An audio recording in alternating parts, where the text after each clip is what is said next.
This is something that has to end. This war would have never taken place, and for 4 years it didn't take place.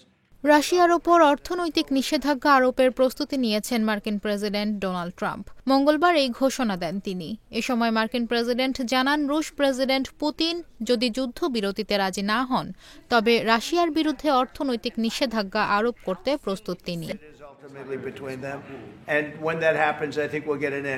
বার্তা সংস্থা Reuters বলছে, সেই সাথে আবারও গুরুতর পরিণতির বিষয়ে মস্কোকে সতর্ক করেন ট্রাম্প।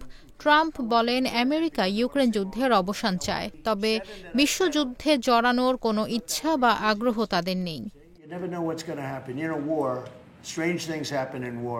এ কারণেই রাশিয়ার বিরুদ্ধে সামরিক পদক্ষেপের বদলে অর্থনৈতিক নিষেধাজ্ঞার কথা বিবেচনা করা হচ্ছে বলে জানান মার্কিন প্রেসিডেন্ট।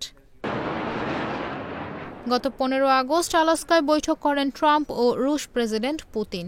বৈঠকে ইউক্রেন ইস্যুতে কোনো চুক্তি করেননি দুই নেতা। এরপর থেকে আবারও রাশিয়ার বিরুদ্ধে কঠোর পদক্ষেপের হুমকি দিয়ে আসছেন মার্কিন প্রেসিডেন্ট।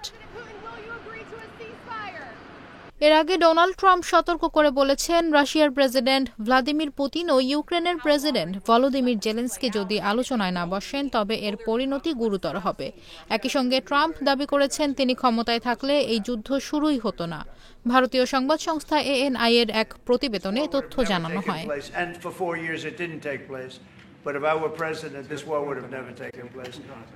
স্থানীয় সময় সোমবার হোয়াইট হাউসে সাংবাদিকদের এক প্রশ্নের জবাবে ট্রাম্প বলেন, যদি তারা বৈঠকে না বসে তাহলে এর ভয়াবহ পরিণতি হবে। এই যুদ্ধ কখনোই শুরু হতো না যদি আমি প্রেসিডেন্ট থাকতাম। আগামী 1-2 সপ্তাহের মধ্যে দেখা যাবে কি ঘটে। গত সপ্তাহেও ট্রাম্প ইঙ্গিত দিয়েছিলেন যে তিনি রাশিয়া ইউক্রেন যুদ্ধ নিয়ে আগামী 2 সপ্তাহের মধ্যে গুরুত্বপূর্ণ সিদ্ধান্ত নেবেন। সে সময় তিনি মস্কোর বিরুদ্ধে বড় ধরনের নিষেধাজ্ঞা বা শুল্ক আরোপের কথা বলেন। এছাড়াও ট্রাম্প জানান, তিনি কিয়েভকে জানিয়ে দিতে পারেন যে এটা ওয়াশিংটনের যুদ্ধ নয়।